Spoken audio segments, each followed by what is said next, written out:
Mumeze neza abantu banjye, ndabizi igihe cyose muba mwicayemo dutegereje kugira ngo tubagezeho amakuru aba agezweho mu mahirwe atandukanye.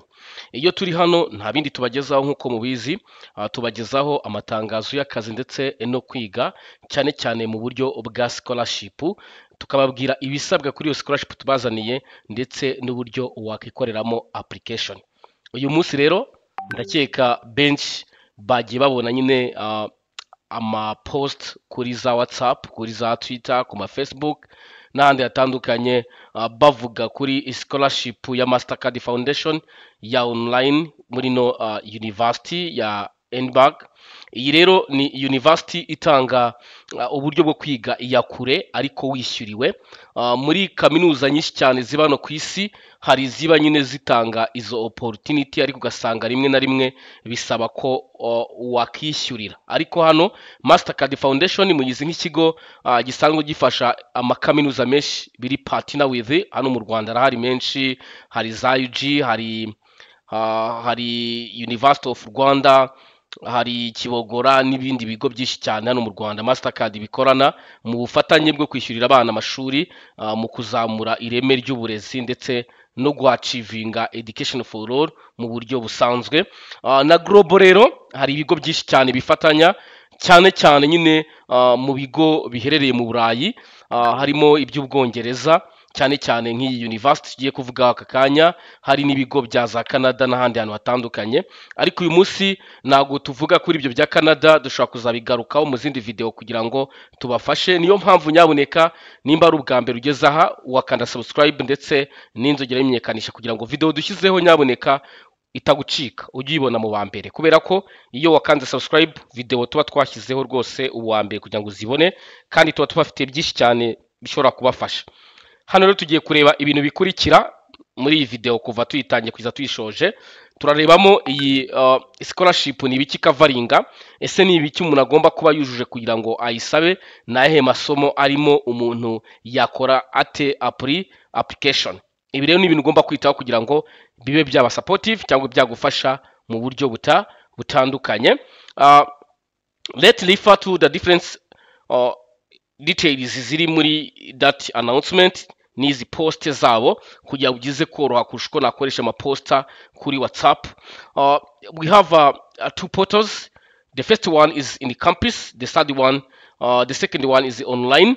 Tuvuge ngo dufite e-learning tukagira na campus cyangwa face to face na e-learning scholarship. Ku bashaka on campus bakoresha aha, abashaka online bakoresha this portal.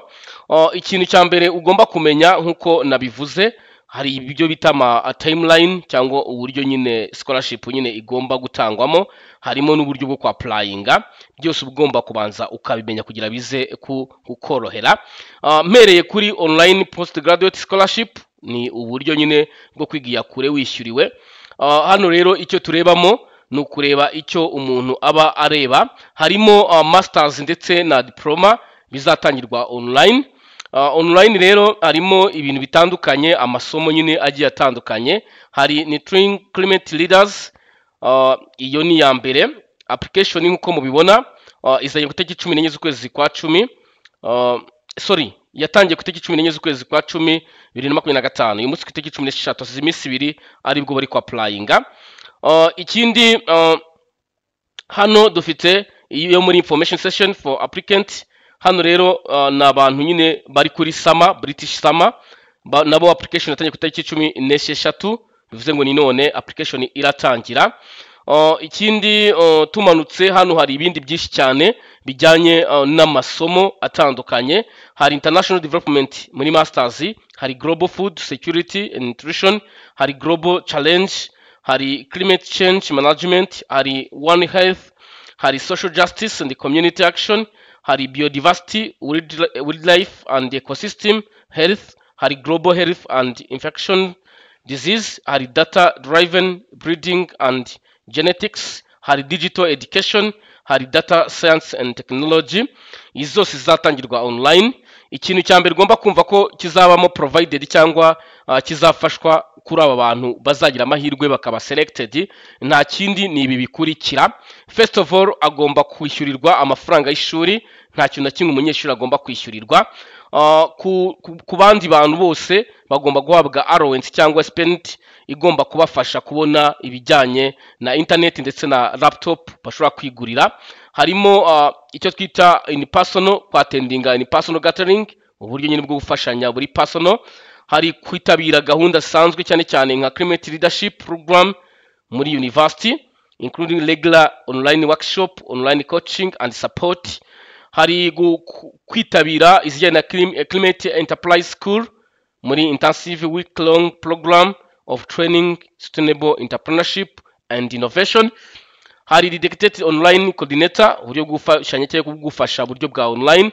Hari additional support for scholar with disability based and assessment of needs, ku bantu bafite ikibazo cya disability cyangwa bakeneye support refer to their education needs, nabo bagomba gufashwa n'izindi support zigiye zitandukanye. Aba bose nyine bazagira amahirwe bakaba selected bazaba bafashwa. Nkuko nebabwiye ni ukwibanda nyine ku byo twagiye tubonamo hano, ni ibijyanye cyane cyane n'amasomo twagiye tubonamo. Hari ibintu bya climate ndetse ibintu bya global food security, ibintu bya global challenge, ibintu bya one health, social justice, biodiversity, global health, data driven, digital education, data science technology.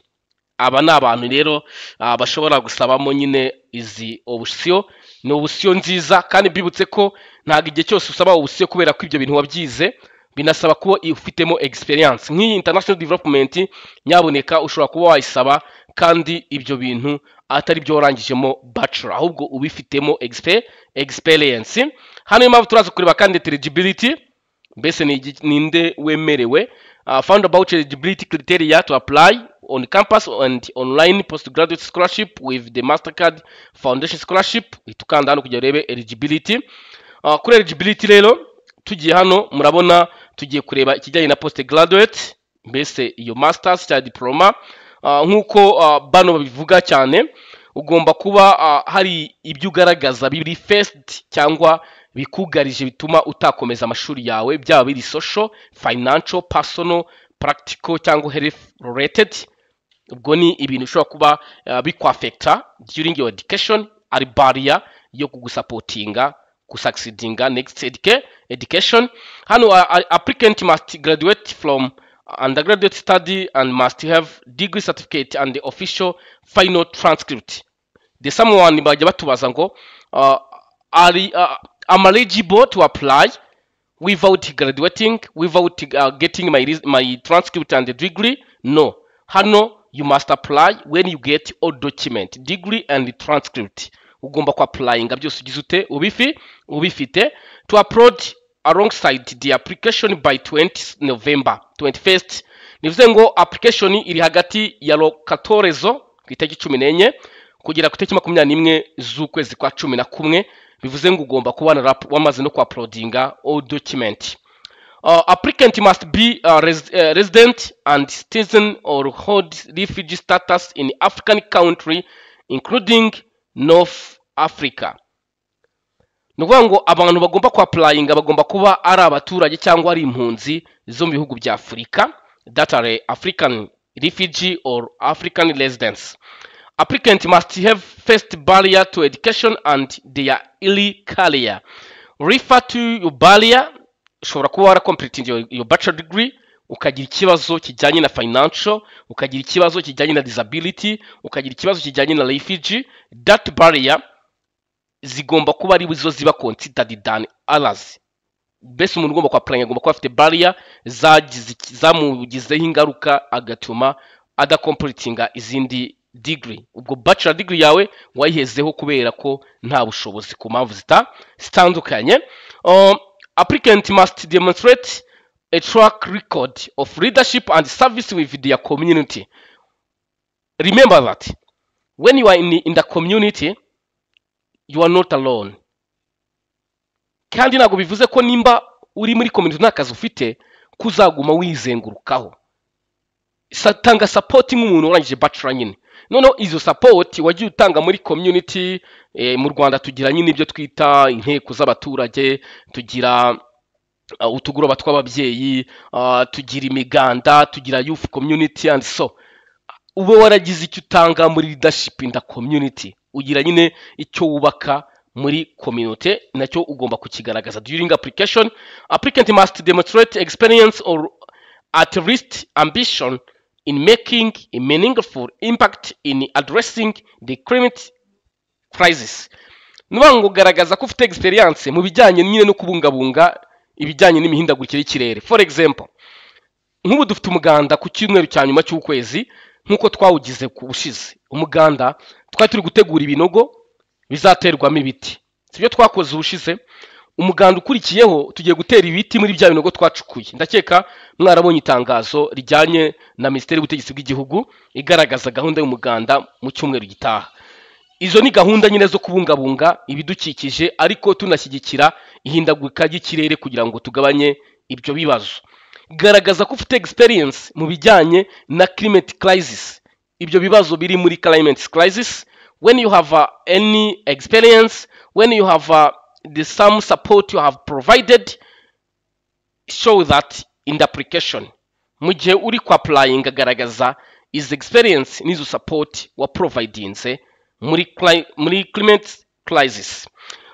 Dukomeje twihuta cyane, applicant must satisfy or under the year the program commences. You remember that when you apply, also remember to think about your old age. What your age? When you have 35 years old, you can try, but when you have above that, don't apply.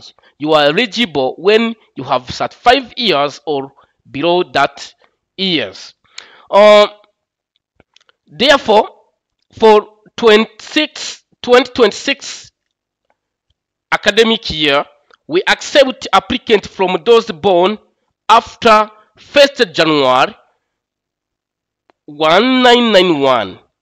You remember that 1991, that children have below 35 years. When you have born before that, you are not allowed to apply to this opportunity. Only someone who are born after 1st January 91 apply today. Anyone born in 1990 and period not eligible. Yes, when you have up 35 years, you are not eligible to apply this opportunity. Applicants should not have previously completed a postgraduate degree and should not be enrolled or apply to enroll at a separate university based on the Mastercard Foundation Scholar Program Scholarship. Umuntu wese uzi ko yigeze yiga bachelor na master's degree cyangwa se yayemerewe kuyiga ku bufatanye bwa Mastercard Foundation, not allowed to apply. Nta muntu wemerewe ku applyinga mu gihe afite scholarship yo kuri Mastercard Foundation. If applying for the online masters program, mu gihe ugiye gusaba ku applyinga online, ubwo ni naho ndaza kwitaho cyane, applicants should not have previously completed the postgraduate degree and should not be enrolled, applying enrolled separate university. Uyu muntu agomba kuba atarigeze yiga masters cyangwa kuzamura mu yindi kaminuza iri separated ni university, cyangwa se arimo kwiga. Mbese uwapplyinga ni umuntu utaratangiye kwiga.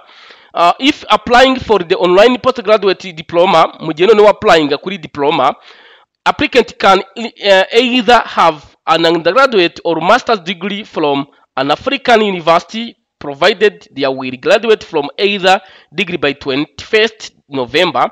If you have master's degree, our admission term will review your first degree undergraduate to meet the postgraduate diploma into requirement. Mu gihe uzaba wapplyinga kuri postgraduate, utsiko n'abantu benshi cyane bakunda kuyapplyinga. Abenshi bayapplyinga ari kujya nyine base nkaho bashyigikira ya degree yindi basanzwe bafite, noneho ibahe imbaraga. For example, nimba umuntu yarize nk'ibintu wenda kiga pure urugero akiga chemistry and biology bitari education, akaba ashaka kurangiza muri education, ashaka gukomeza post graduate muri education, noneho akaba yakitwa nyine umurezi uri professional. Rero ushobora kuba warize ibintu wenda bya biodiversity ukabyiga kuri bachelor, ariko ukumva ko urwego uriho nyine ukeneye ko bigira izindi mbaraga, noneho icyo gihe ukaba wakomeza post graduate. Niyo mpamvu rero wamanza gukora review, refer to your previous document, ubwo ni transcript and a degree. We encourage applications from women, people from refugee and depressed background, and people with disability. This is encouraged people. Ntabwo bavuze ko other people not allowed, but there are person who are more encouraged to apply this opportunity. The female, the people with refugee, from refugee, and people with disability. That people are more encouraged to apply. After that, nyuma y'ibi byose turi gusoma, iyo umaze kumenya requirement z'icyo ugomba kuba wujuje kugira ngo ukore application, ushobora gukora icyo twita timeline cyangwa uburyo application iteyemo. Application yabaye open ku itariki 14 z'ukwezi kwa 10, 14 October 2025. Application open now, application iri ongoing. 21st November 2025 tuzadufite closing ya application. This is a deadline. End of November 2025 January, university community assess all submitted eligible applicants. Nubango bazaba bari kureba ibyo mwohereje byose, bakora checking, then mutegereje resulta. In February 2026 all applicants are notified on the outcome of their applications. Nubango ibijyanye na resulta muzazibona mu kwezi kwa kabiri. In February 2025 on campus applicant invited to interview. Abantu bazaba babaye selected bagomba kuba basabye kwiga nyine ku ishuri bari muri campus bazahabwa interview. Mid February 2026 online applicant invited to interview. Abandi bo bazayibona hagati mu kwezi kwa kabiri. Mid February to March on campus applicant interview take place. Noneho bazatangira bakore interview. End of February to mid March 2026 online applicant interview take place, nabwo bazakora interview. Mid March 2026 on campus applicant interview outcome will be announced. Mbese ibizaba byavuye muri interview bazabibona mu kwezi kwa gatatu. Ndetse nabano bo kuri online nibwo bazabona ibyavuye muri interview. April to August 2026 support provided through admission and immigration process to campus applicants. Ku bantu bazabasabye nyine ibijyanye no kwiga muri campus nibwo bazaba bari gusupporting ibijyanye na admission ndetse na migration process, uburyo bwa travel no kubona amaviza. April to August support provided admission process to online applicants. Mnabwo bazanye gutanga admission ku bantu ba online. September academic program start. Bivuze ngo nkuko mubibona iyi ni timeline ya application. This timeline is flow as mentioned. Ibigomba gukurikizwa nyine uko ibintu bipanze. Iyo rero ugiye kwa applyinga ugomba kwita ku bintu navuze, ni eligibility, ni profit ndetse na timeline yo gukoramo application. Ugiye kumbaza ati se k'ibyo tubishoje tumenye nyine ko scholarship iteye, ibyo scholarship izatwishyurira, tukaba tumenye n'ibijyanye na eligibility n'ibindi bitandukanye, umuntu yacaye akora application. First of all, murabizi neza impamvu twazanye iyi YouTube channel harimo gufashanya kubagezaho opportunity, ndavuga amatangazo, that are the different opportunity we post is all person are allowed to flow or to get their updates. After that updates no kuvuga ngo hahita hatangira application. When you are eligible to apply, first of all, see here my ad, click here. This is a portal, the system to apply. Yumaze kugera hano rero urihangana. Hano dufite nyine dashboard ihagaze itya kandi uri mushya, sibyo? N'ubwa mbere nyine ugeze kuri iyi portal kandi urabona iyi portal ifite login. Hano hari setup your university login, ni igihe nyine uri muri university cye wagezeyo utagiye nyine kuba wakapulayinga, ugomba kubanza ukabimenya, kumenya nimba wowe ugiye kwiyapurayingira cyangwa hari umustafu ugiye kwinjira muri iyi poto, nabyo uba ugomba kubanza ukagira ute ukabimenya. Hari igihe system igenda gakeya bitewe n'impamvu, niyo mpamvu ibintu by'amapoto ugomba nyine kubyihanganira, kuko akenshi biterwa na platform uko iri kugenda.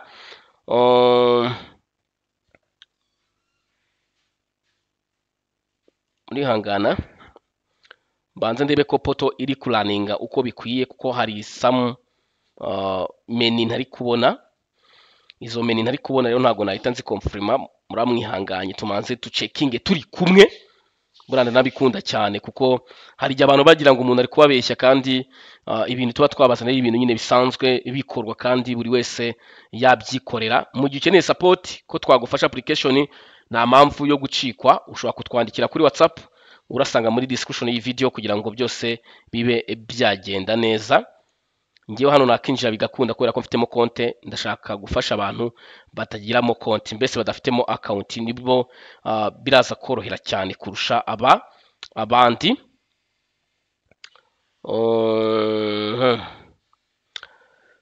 Tugiye kuri online, sibyo? Niho tugiye kubanza. Kuri online, first of all, uramanza urebe nimba isomo ushaka uraribona.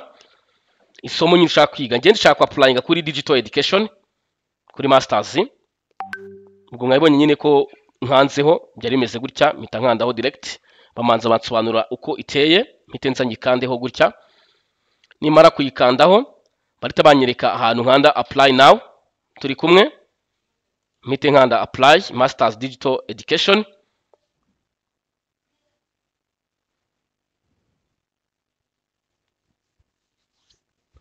Muri hangana iyi system nyine bigenda gakeya, baramanza gusobanura byose uko biteye. Mode ni online learning, no kwiga online. Nibyo nanjye nyine nifuzaga nyine ko ari byo ndi basobanura, kuko abantu benshi cyane bakunda kumbaza ngo ni gute umuntu nyine yakiga online yishyurirwa. Niyo mpamvu nibitaye nyine kuri bijyanye na online. Hano bamanza kukubwira nyine uko ibintu biteye byose, imyaka yo kwiga ni imyaka 3. Hano rero itukanda kuri apply, bahita basa nkaho bataruka nyine ibijyanye n'uburyo byose biteye, ibyo ugomba gutanga. Ya madosiye murayabona hano, bagaragaje copy of your degree na transcript, evidence ya language. Hari ntago bakunda kuyita, ariko bavuga ko biba byiza cyane ko umuntu agaragaza ko yize mu Cyongereza, hagaragaramo na personal statement. Hano ntago basaba iyo twita TOEFL, basaba nyine igipapuro bigaragaza ko yize mu Cyongereza, ariko ufite na TOEFL byaba byiza. Hano selecting a program, murebe nyine ko tugiye kubikora.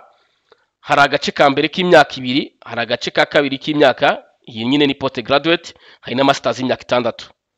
Muri kubibona digital education ya post graduate certificate ni imyaka 2, post graduate ya diploma ni imyaka 4, ya masters ni imyaka ingahe? Ni imyaka 6. Noneho kuri part time session, hano ni kuri intermittent study.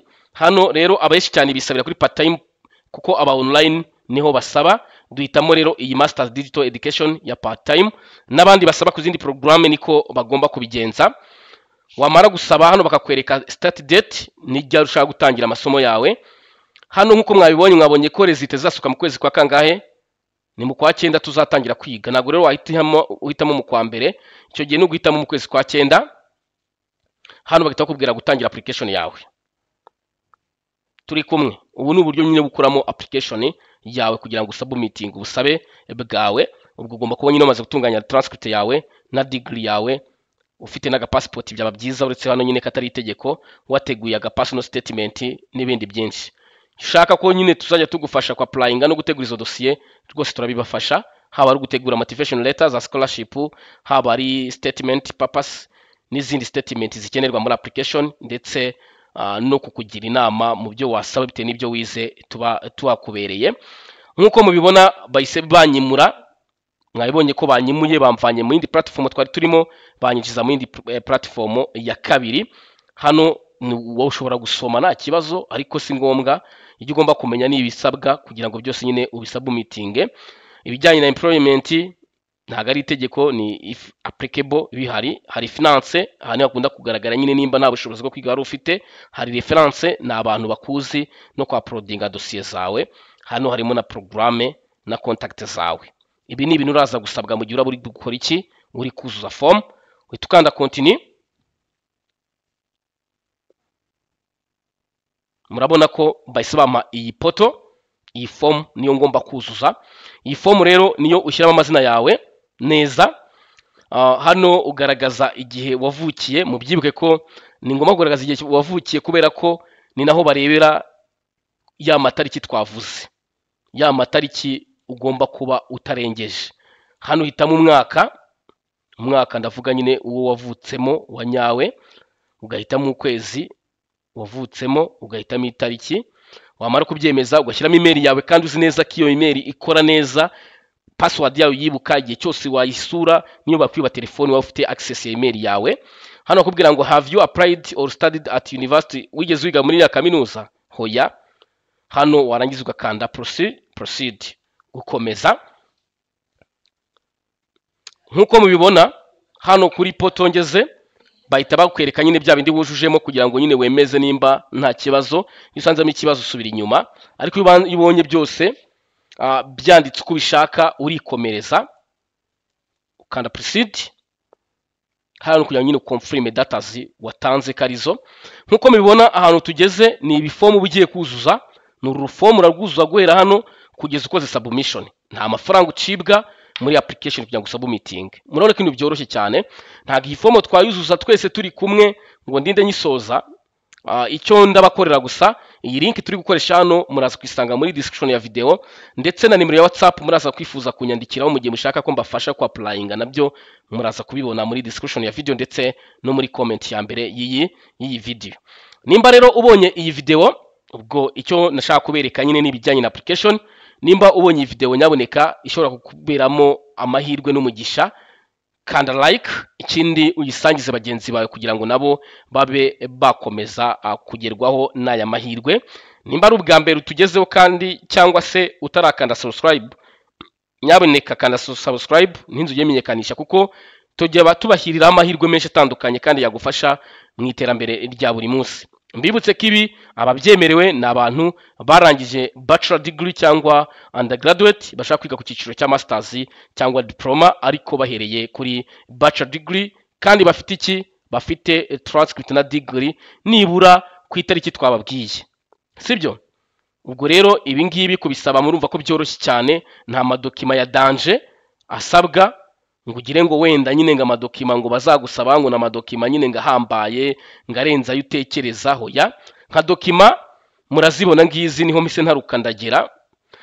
Dokima ya mbere ni degree yawe, ngiyi uya-uploadinga hano, ubwo uyifite kuri computer nyine wamara kwishyiraho ukakora upload. Dokima ya kabiri ni igihe waba ufite degree yawe ariko itari mu Cyongereza, ubwo n'abantu bize muri francophone cyangwa mu zindi ndimi, kuko bino ntabwo biri ku banyarwanda gusa, hari n'abandi bantu bashobora kuba biga mu zindi ndimi. Hano ushyiramo i-translatinze yayo ukaya-uploadinga. Hano ni transcript yawe, hano ni igihe itari iri mu Cyongereza, iri translated ukaya-uploadinga hano. Hano ni ugushyiraho recommendation, reference ya mbere ni ibaruwa wandikirwa n'abarimu bakwigisha muri kaminuza. Hano rero mu gihe ufite ikintu kigaragaza ko wakoze test y'Icyongereza, mu gihe if your first degree was not instructed and examined in English, mu gihe degree yawe itigeze nyine uyikorera mu Cyongereza, mbese utigeze wiga mu Cyongereza, bivuze ngo uwize mu Cyongereza ntacyo bitwaye, ariko umuntu uzi ko atize mu Cyongereza agomba gushyiraho icyango kigaragaza ko azi Icyongereza, cyane cyane nka za TOEFL n'ibindi.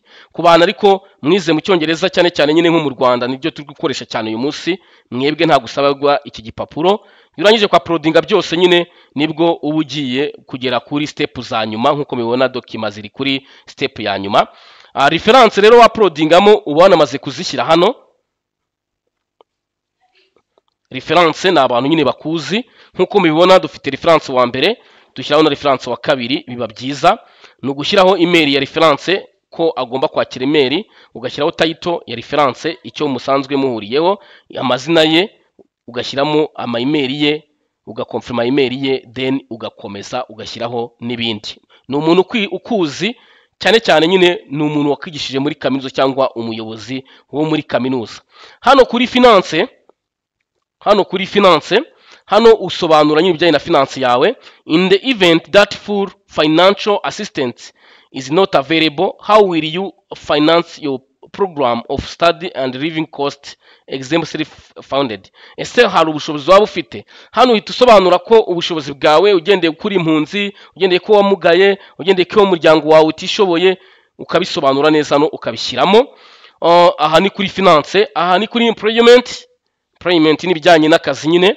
Hano ni experience zawe utondekaho ukabyuzuza neza.